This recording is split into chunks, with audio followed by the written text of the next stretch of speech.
विशेष धम्म देशना भिक्षु संघ के वर्षावास के मंगल अवसर पर ये विशेष धम्म देशना हम दे रहे हैं।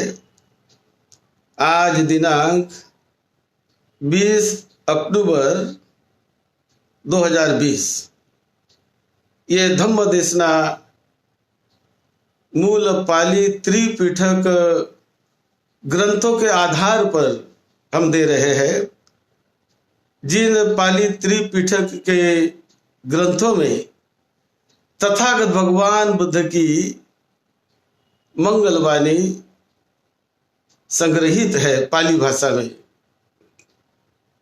उन्हीं ग्रंथों से एक मध्यम निकाय पाली इस ग्रंथ के एक सूत्र पर आज हम थोड़ी चर्चा करेंगे। चिरं तिष्ठन्तु सद्धम्मो लोको हुन्तु सुखी सदा। सद्धम्म इस पवित्र पावन मंगलमय धरती पर दीर्घ काल तक टिका रहे, लोग उसे जानकर समझकर उस रास्ते पर चलकर अपने जीवन को धन्य धन्य करे, अपने जीवन का सार्थक करे, बहुत कल्याण करे अपने जीवन का। यही महाकरुणा भाव से तथागत बुद्ध ने सद्धम्म सिखाया है, बहुजन हिताय बहुजन सुखाय के लिए। और वो आज त्रिपिटक में विद्यमान है। उन पाली त्रिपिटक के मध्यम निकाय ग्रंथ से एक सल्लेख सुत्त, इस सुत्त पर हम आज थोड़ी चर्चा करेंगे। मैं ओरिजिनल ही सुत्त पढ़ता हूं।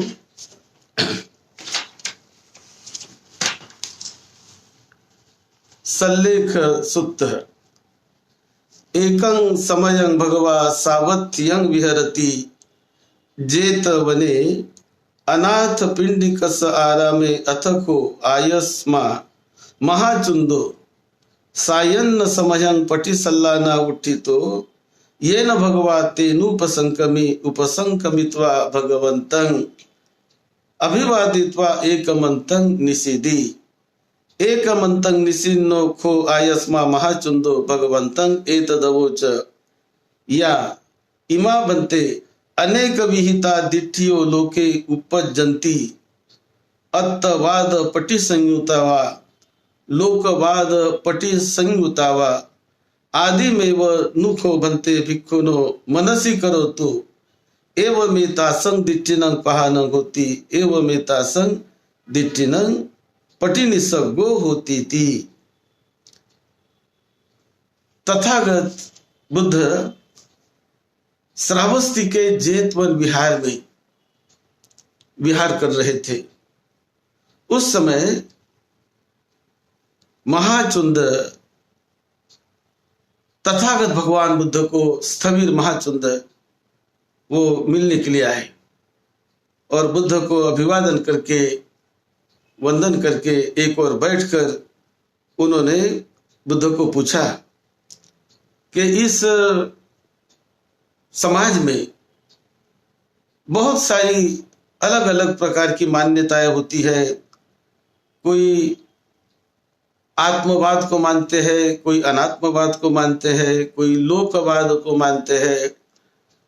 अनेक प्रकार की बौद्धिक मान्यताएं यहाँ पर मानव समाज में, हर समाज में मानी जाती है।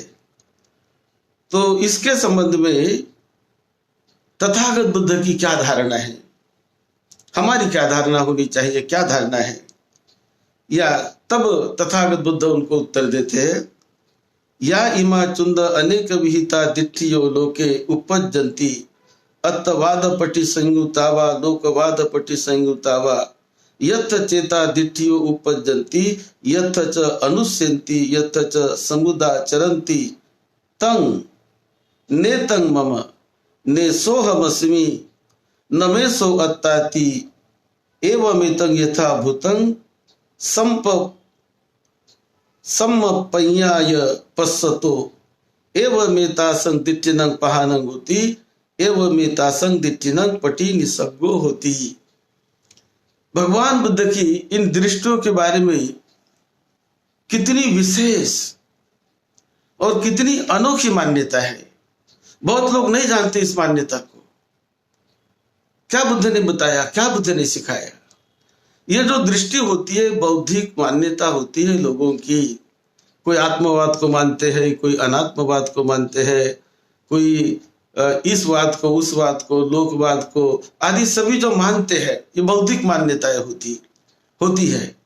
तथागत बुद्ध इन मान्यताओं को जानते हैं, समझते हैं, उसके मूल को जानते हैं, वो कैसी निर्माण होती है उन्हें भी जानते हैं। लेकिन ये सब जानने के बावजूद भी तथागत बुद्ध कहते हैं कि उन मान्यता के साथ बुद्ध का कोई चिपकाव नहीं होता, उसके साथ कोई लगाव नहीं होता। बुद्ध उसके बारे में अपने शिष्यों को बताते हैं कि उन्हें ऐसा समझो, नेतं मम, ये मेरी नहीं है, नेसो महस्मि, वो मैं नहीं हूं, न मे सो अत्ताति, वो आत्मा भी नहीं है, मेरी भी नहीं है, मैं भी नहीं हूं। इस प्रकार से उन आत्मवाद को या किसी मान्यता के वाद को, किसी दृष्टि को, जो भी दृष्टि है, उन दृष्टि को चिपक के ना बैठो, उसको पकड़ के ना बैठो। जो दृष्टि है, जो मान्यता है, वो मान्यता को जान लो, समझ लो, लेकिन उसके प्रति उसे दूर हटाने का प्रयास करो, उसके साथ बंधे न रहो। जो भी मान्यता लोग मानते हैं, लेकिन बुद्ध ने यह मान्यताओं पर बहुत जोर नहीं दिया। मान्यता के जाल में बुद्ध ने नहीं फंसाया लोगों को। बुद्ध कहते वास्तविकता, सत्यता। जो वास्तविक वो मानने की जरूरत नहीं। जो सत्यता है, जो सत्य है, जिसका साक्षात्कार हमें होता है, जिसे हम जानते हैं, समझते हैं, पहचानते हैं, उसके प्रति मानने की जरूरत नहीं होती, क्योंकि उसका तो दर्शन हो गया, उसका तो साक्षात्कार हो गया, उसे तो मैंने जान लिया, मैंने पहचान लिया, मैंने उसका अनुभव किया हूं। तो जब अनुभव किया तो मानने की क्या जरूरत? उसे जानने की, पहचानने की जरूरत है, और जानकर पहचान कर सत्य रास्ते पर चलने की जरूरत है। इसीलिए बुद्ध ने यह मान्यताओं के बारे में, बुद्ध का जो ये मत है कि उसके प्रति ऐसा मन में विचार रखो कि ये मेरी नहीं है, ये मान्यता मैं नहीं हूं, ये मान्यता मेरी नहीं है, ये मैं नहीं हूं, और उसको हटाने का प्रयास करो। नित्य हो या अनित्य हो, तो ये जो मान्यता है, तो मान्यता नहीं बल्कि उसका साक्षात्कार, देखे, परखे, जाने, नित्य है क्या, अनित्य है, बदलने वाली है कि नहीं। अब जो बदलने वाली है, जिसे हम बदलता हुआ देखते हैं, तो देखने के बाद उसको अनुभव करके उस प्रकार अपने आप को ढालो, बदलो, लेकिन उसके साथ चिपकाव नहीं। ये जो भी बौद्धिक मान्यता होती है, दार्शनिक मान्यता होती है, उसे मैं मेरा ना समझो। ये तथागत बुद्ध ने बताया, और वास्तविकता का रास्ता उन्होंने सिखाया। कौन सा वास्तविकता का रास्ता? कि अपने मन को जानो, मन को मानने की जरूरत नहीं, जानने की जरूरत है, समझने की जरूरत है। अपने ध्यान की बात तथागत बुद्ध ने बताई, पहला ध्यान, दूसरा ध्यान, तीसरा ध्यान, ये मानने की जरूरत नहीं। ये उस रास्ते पर चलकर उसका साक्षात्कार करने की जरूरत है, उसका अनुभव करने की जरूरत है। और जब उसका अनुभव हम कर लेते हैं तो बस उस अनुभव में विहार करते हैं, उस अनुभव में विचरण करते हैं। और इसीलिए बुद्ध ने उन्हें कहा है कि उसे हम जब कोई भिक्षु ये प्रथम ध्यान को पाता है, तस्य एवमेष विहरेय सल्लेखेन विहरामि, तो प्रथम ध्यान को जो पाता है, प्रीति को पाता है, सुख को पाता है, तो वो उसमें मैं कोई तप करता हूं, कोई बहुत मैं साधना करता हूं, तप करता हूं, ऐसा भाव उसमें वो बनाए नहीं रखता है। तो उसके प्रति उसके मन में ऐसा भाव होता है कि मैं सांदृष्टिक धर्म में जी रहा हूं। उसे कहते हैं कि वास्तविकता में जीना, सांदृष्टिक धर्म में, दृष्ट धर्म में सुखपूर्वक मैं विहार कर रहा हूं, मैं सुख का अनुभव ले रहा हूं। पहले ध्यान का सुख है, दूसरे ध्यान का सुख है, तीसरे ध्यान का सुख है। तो इन्हें एक सांदृष्टिक सुख विहार की अवस्था मानी जाती है, वो कोई कल्पना की बात नहीं। तो उस अवस्था में जीने का मार्ग, जीने का रास्ता तथागत बुद्ध सिखाते हैं। पहला ध्यान, दूसरा ध्यान, तीसरा ध्यान, चौथा ध्यान, तो ध्यान की अवस्था को कहा जाता है कि सुखपूर्वक विहार करने की अवस्था, दृष्ट धर्म में जीने की अवस्था।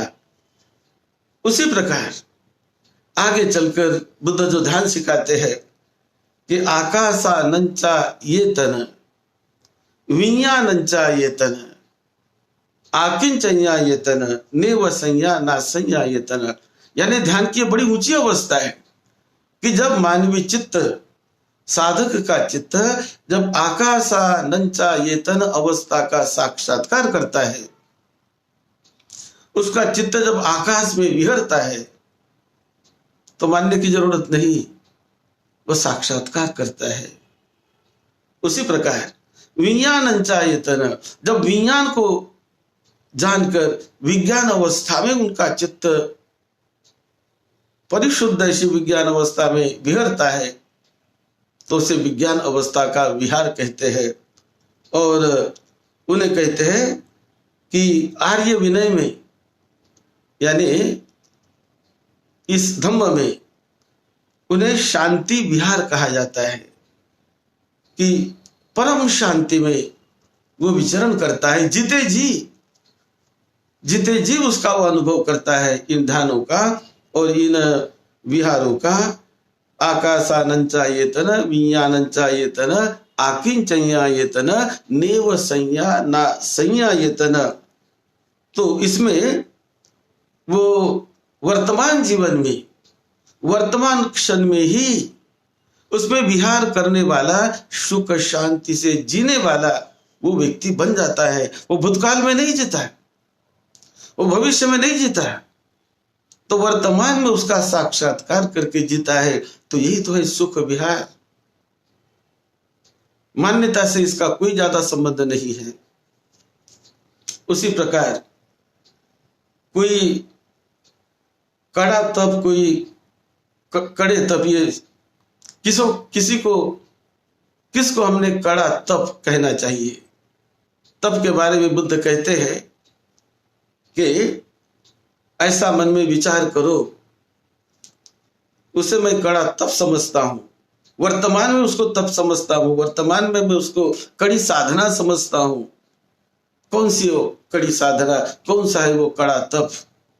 वो है कि यदि दूसरे लोग हिंसक होंगे लेकिन मैं अहिंसक रहूंगा, ऐसा संकल्प, ये कड़ा तप है। दूसरे लोग यदि प्राणी की हिंसा, हत्या करने वाले होंगे लेकिन मैं प्राणी की हत्या करने वाला नहीं होऊंगा, मैं हत्या नहीं करूंगा। ये नहीं करना, दूसरे करते हैं लेकिन मैं नहीं करूंगा, इस प्रकार का संकल्प करके अपने जीवन को उस अवस्था में रखना, यही तप है, यही परीक्षा है। दूसरे लोग कोई चोरी करते हैं, बिना दिए को किसी ने नहीं दिया फिर भी वो ले लेते हैं, उसको तस्करी करते हैं, लेकिन मैं तस्करी नहीं करूंगा, मैं उससे अलिप्त रहूंगा, विरत रहूंगा। यह है सही तप, यह है सही अभ्यास। दूसरे व्यक्ति, कोई व्यक्ति ब्रह्मचर्या का पालन नहीं करते, लेकिन मैं उसका पालन करूंगा, मैं ब्रह्मचर्य व्रत का पालन करूंगा, ऐसा संकल्प करके विहरना, यह है कड़ी तपस्या।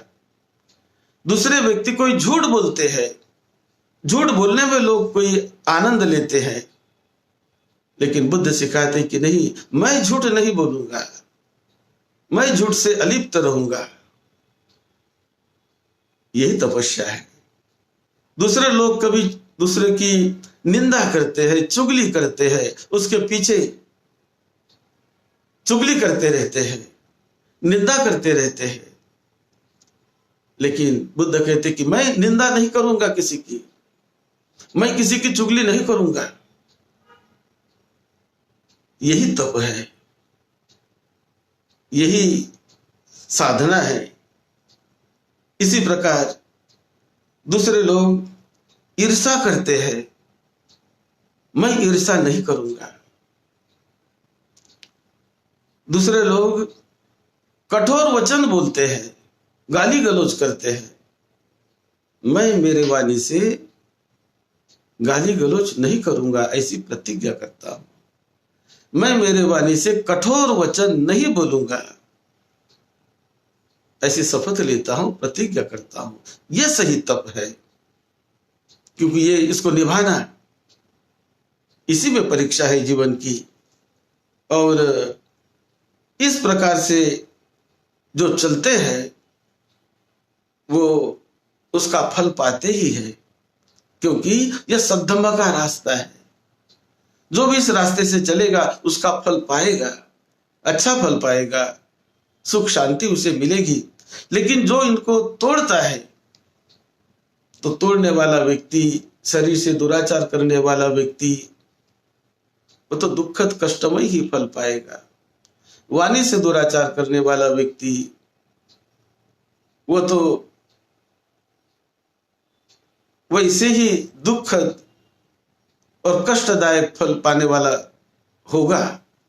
लेकिन जो सदाचार करता है, सत्कर्म करता है, तो सत्कर्म करने वाला व्यक्ति वर्तमान में ही अच्छे ही फल पाएगा और मृत्यु के बाद भी अच्छे ही फल उसे मिलेंगे। तो इस प्रकार तथागत बुद्ध ने इस सूत्र में बड़ा अच्छा समझाया।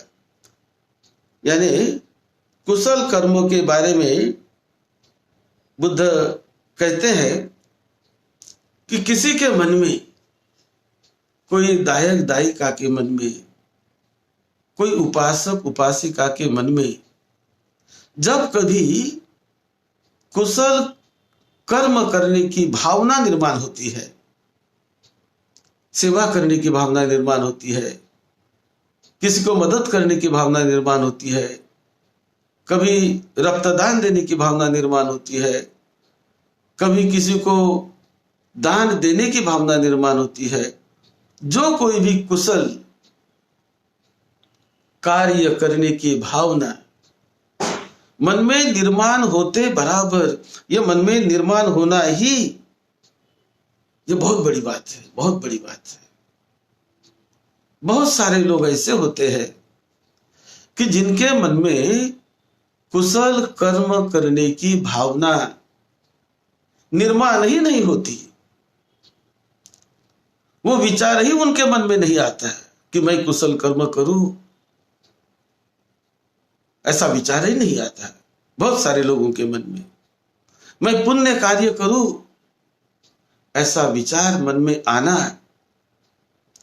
ऐसा विचार किसी भी व्यक्ति के मन में निर्माण हो जाना, ये तो बहुत कल्याणकारी होता है, बहुत कल्याणकारी होता है। ये विचार निर्माण होते बराबर वो व्यक्ति जिसके मन में कुशल कार्य करने का विचार निर्माण हो गया, तो वो अकुशल कार्य नहीं करेगा, अकुशल से दूर रहेगा। तो ये पहली बात कि विचार निर्माण होना ही बड़ा कल्याणकारी। और उसके बाद जब वो स्वयं कुशल कार्य करने लगता है, तो कुशल कार्य करते हुए और भी वो ज्यादा सुख शांति को पाता है। पहले तो विचार निर्माण होते बराबर सुख शांति निर्माण होने लगती है। कोई सेवा कार्य करने का विचार मन में आया हो, कोई पुण्य कार्य करने का विचार मन में आया हो, किसी को कपड़े देने का विचार मन में आया हो, किसी को दवा देने का विचार मन में आया हो, किसी के पढ़ाई लिखाई का खर्चा मैं करूंगा ये विचार मन में आया हो, किसी को मुझे भोजन दान देना है ये विचार मन में आया हो, किसी की मुझे सेवा करनी है ये विचार मन में आया हो, तो वहीं से कुशल कार्य की, पुण्य कार्य की शुरुआत वहां से ही शुरुआत हो जाती है। शुरुआत वहां से कुशल कार्य की, पुण्य कार्य की शुरुआत विचार आते बराबर हो जाती है। इसलिए अपने मन को उस ढंग से हमें बनाना है कि ये विचार मुझ में आ जाए, ऐसे विचार मुझ में आते रहे। कुशल कार्य करने के विचार, सेवा कार्य करने के विचार, त्याग के विचार, ये मेरे मन में आते रहे, आते रहे। इस प्रकार का यदि हम संकल्प करते हैं तो वो अच्छा ही है, वो अच्छा ही है। जिस प्रकार तथागत बुद्ध ने उदाहरण भी दिया कि जैसे कोई विषम भूमि होती है, उबड़ खाबड़ भूमि है, वो उबड़ खाबड़ भूमि में परिक्रमा करने के लिए एक मार्ग बनाया जाए, उबड़ खाबड़ भूमि में परिक्रमा करने का प्रयास करे, ये एक बात हो गई। और दूसरा समतल भूमि, सरल भूमि है, वहां यदि सरल भूमि में कोई परिक्रमा करने का, समतल भूमि में परिक्रमा करने का प्रयास करे तो बड़ा आसान है। समतल भूमि में वो बड़े सहजता से, बड़े शांति से समतल भूमि में परिक्रमा करेगा। लेकिन उबड़ खाबड़ भूमि में, ऊंचे नीचे भूमि में यदि उसको परिक्रमा करना है, ऊपर से नीचे, नीचे से ऊपर, इधर घूमो, दाएं जाओ, बाएं जाओ, ऐसे जाओ, वैसे जाओ, ऐसे उबड़ खाबड़ भूमि में यदि वो परिक्रमा करने का प्रयास करता है तो उसमें कठिनाई होती है, उसमें परेशानी होती है। लेकिन समतल भूमि में यदि कोई परिक्रमा करे तो वो सीधे तरीके से, बहुत सरलता से उसमें वो परिक्रमा कर सकता है। उसी प्रकार कोई किसी तीर्थ पर जाना चाहे और वो तीर्थ पर जाकर कोई वहां पर हिंसक कार्य करे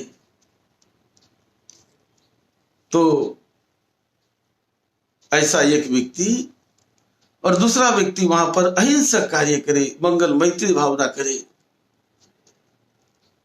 तो ये मंगल मैत्री भावना करने में सुख शांति, कल्याण, बड़ा आनंद चित्त में निर्माण होता है। सभी के चित्त में ऐसा आनंद निर्माण होता है, आनंद ही निर्माण होगा। लेकिन यदि वहां पर कोई अहिंसक झगड़े फिसाद का कोई कार्य करे तो उसमें आनंद निर्माण नहीं होगा, शांति निर्माण नहीं होगी।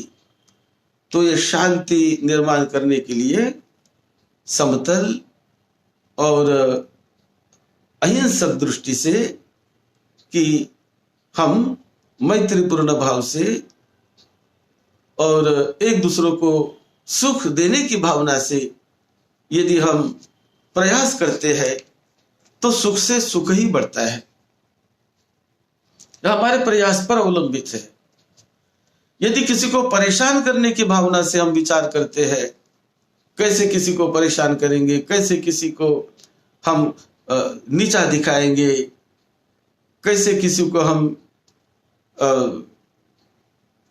हल्का दिखाएंगे, इस प्रकार का विचार यदि मन में आता हो, कोई हिंसक भावना मन में आती हो, वैर की भावना मन में आती हो, द्वेष की भावना मन में आती हो, क्रोध की भावना मन में आती हो, तो दुख देने वाली, मेरे लिए भी दुख देने वाली है। और उसको यदि मैं एग्जीक्यूट करता हूं, क्रोध को यदि मैं प्रकट करता हूं, द्वेष को यदि मैं प्रकट करता हूं, द्वेष दूषित होकर मैं यदि बोलने लगता हूं, कुछ करने लगता हूं, क्रोध से क्रोधित होकर यदि मैं कुछ बोलने लगता हूं या करने लगता हूं, तो वातावरण अशांत बन जाएगा। वातावरण वो दुखी कष्टी बन जाएगा, कल्याणकारी नहीं बनेगा, हितकारी नहीं बनेगा, अहितकारी वातावरण बन जाएगा। इसीलिए हमने हमेशा कुशल वातावरण बनाने का प्रयास करना है, शांतिमय वातावरण बनाने का प्रयास करना है। और वो शुरुआत हमें अपने से ही करनी है। मेरे मन की शांति मुझे बनाए रखनी है, मेरे मन की निर्मलता मुझे बनाए रखनी है। इस प्रकार जैसे अकुशल धर्म नीचे गिराने वाले होते हैं, जो अकुशल कार्य होते हैं वो आदमी को नीचे गिरा देते हैं, उसी प्रकार जो कुशल कार्य होते हैं वो आदमी को ऊपर उठा लेते हैं। सेवा कार्य, त्यागमय कार्य, दानमय कार्य, कुशल कार्य वो आदमी को ऊपर उठाने वाले होते हैं। वो कुशल कार्य हिंसक व्यक्ति को भी ऊपर उठा लेते हैं। कोई हिंसक व्यक्ति हो, कोई विकार में ग्रस्त व्यक्ति हो, तो ऐसे व्यक्ति को कुशल कार्य ऊपर उठा सकते हैं। अहिंसा उसका उद्धार कर सकती है, उसका कल्याण कर सकती है। एक बड़ा अच्छा यहां पर बताया गया है कि जो स्वयं गिरा हुआ है वो दूसरे गिरे हुए को उठा पाएगा, यह संभव नहीं।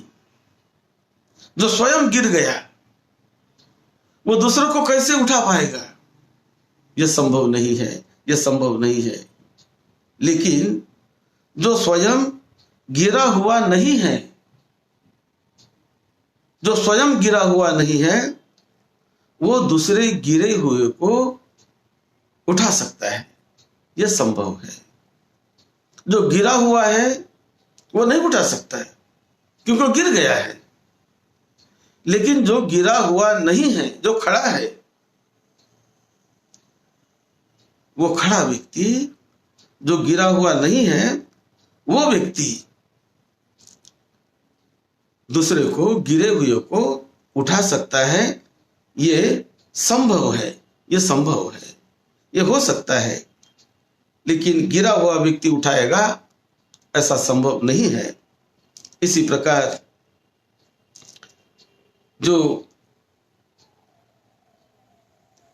निर्वाण का साक्षात्कार कर चुका है, निर्वाण के रास्ते पर जिसने कुछ फल पाए हैं, तो दूसरे को भी वो फलों का साक्षात्कार करवा सकता है, यह संभव है। लेकिन जिसे स्वयं मुक्ति का साक्षात्कार नहीं किया, निर्वाण का साक्षात्कार नहीं किया, जिसने उसको नहीं चखा, निर्वाण को जाना ही नहीं, मुक्ति को जाना ही नहीं, वो दूसरों को कैसे मुक्त कराएगा, कैसे मुक्त कराएगा? ऐसा बताते हुए तथागत बुद्ध उस चुंद को अंत में बताते हैं कि हे चुंद, मैं तुम्हें मुक्ति का रास्ता दिखाता हूं, मैंने तुम्हें रास्ता बताया है, मैंने तुम्हें मार्ग बताया है, तुम्हें रास्ता बताया है, क्योंकि मैं स्वयं मुक्त हूं, मैं बुद्ध हूं, मैंने निर्वाण का साक्षात्कार किया, मैं गिरा हुआ नहीं हूं, मैं मुक्त हुआ हूं, मैं खड़ा हूं। इसीलिए मैं मुक्त होने के नाते मैं मुक्ति का रास्ता बता सकता हूं, क्योंकि मैं स्वयं उसका साक्षात्कार मैंने किया है, इसीलिए मैं बता सकता हूं। तो चुंद, मैंने अनुकंपा करके रास्ता लोगों को बताया है। जो व्यक्ति इसे जानकर अपने रास्ते से वो जो चलने लगेगा, इस रास्ते से चलने लगेगा, तो उसका उद्धार ही होगा, उसका कल्याण ही होगा, सुख शांति उसके पैर छुएगी।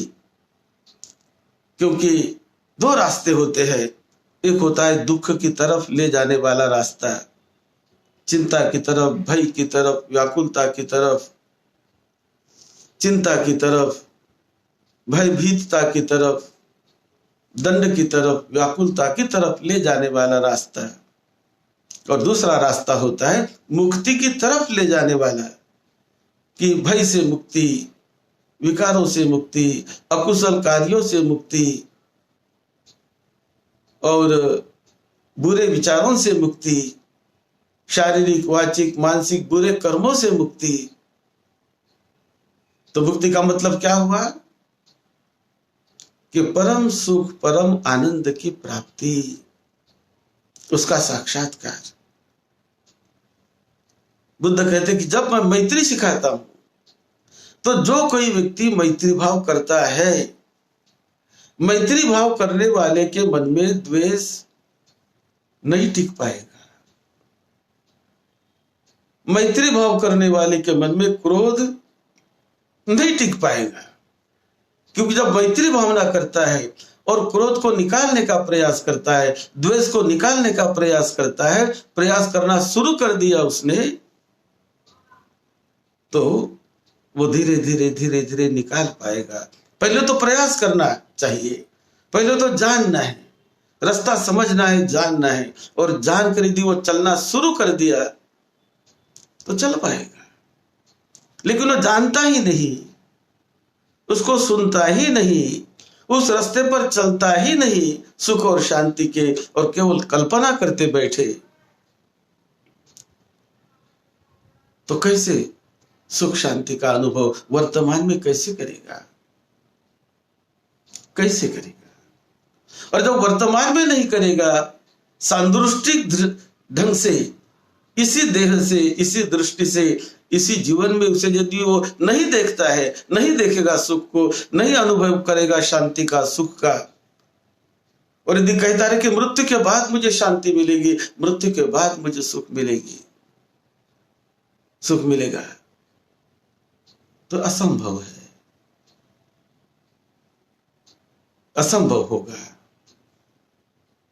लेकिन जीते जी यदि हम उसका अनुभव करते, उस रास्ते पर चलते हैं, तो जिसने जीते जी अनुभव किया, जीते जी उसको जान रहा, अपने आंखों से देख रहा, आंखों से अनुभव कर रहा, जान रहा, तो सुख से सुख ही मिलता है, सुख से सुख ही और ही वो बढ़ते चला जाएगा। यानी सही सुख तो उसका साक्षात्कार करते चला जाएगा, ज्ञान से ज्ञान की ओर ही बढ़ते जाएगा आदमी।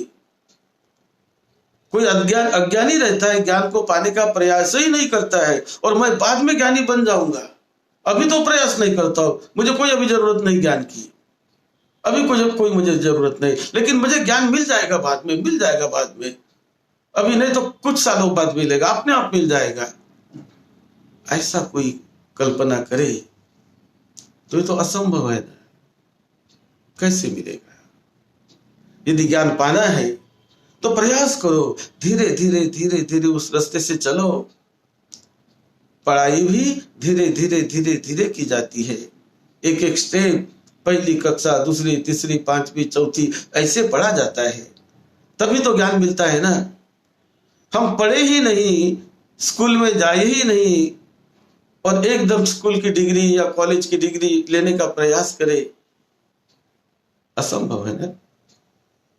यही बात जीवन के बारे में है, यही बात सुख शांति के बारे में है।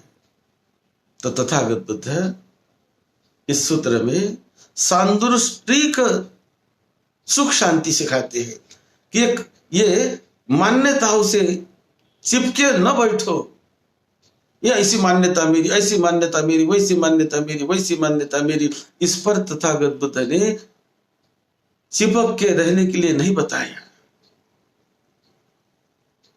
वो कहते हैं साक्षात्कार करो सच्चाई का, चलो सच्चाई के रास्ते पर। सुख एक सच्चाई है, दुख भी एक सच्चाई है। तो जब दुख से निकलने का प्रयास करेंगे तो सुखदायक सच्चाई को पाओगे, अपने आप मिलेगा सुख। वो दुख से निकलने का प्रयास करे, रास्ते से चले तो। यही बात तथागत बुद्ध ने सांदृष्टिक सुख शांति को कैसे प्राप्त करना है, इस सूत्र में महाचुंद को बताया कि महाचुंद, जो मैंने रास्ता बताया उस मान्यताओं से निकल जा और निकल कर इस रास्ते से चलना शुरू कर। प्रथम ध्यान कर, द्वितीय ध्यान, तृतीय, चतुर्थ ध्यान, और उसके बाद आगे की जो ध्यान की अवस्था है करके देख, कर और देख, अनुभव करके क्या सुख मिलता है। इसी में कल्याण है तेरे जीवन का। ये जब चुंद को बुद्ध ने बताया, चुंद बड़ा प्रसन्न हो गया और प्रसन्न होकर उन्होंने बुद्ध के देशना का अभिनंदन किया और वंदन करके साधुवाद दिया। इस प्रकार से ये सूत्र आता है। आप सबको निरोगत्व मिले, लंबी उम्र मिले, सबको सुख शांति मिले, आपके लड़के बच्चों को सभी को सुख शांति मिले, आप सबका मंगल हो। यही मंगल मैत्री के साथ सद्धम्म की सेवा में, आपकी सेवा में डॉक्टर भदंत राहुल बोधी महाथेरो, आप सबका मंगल हो।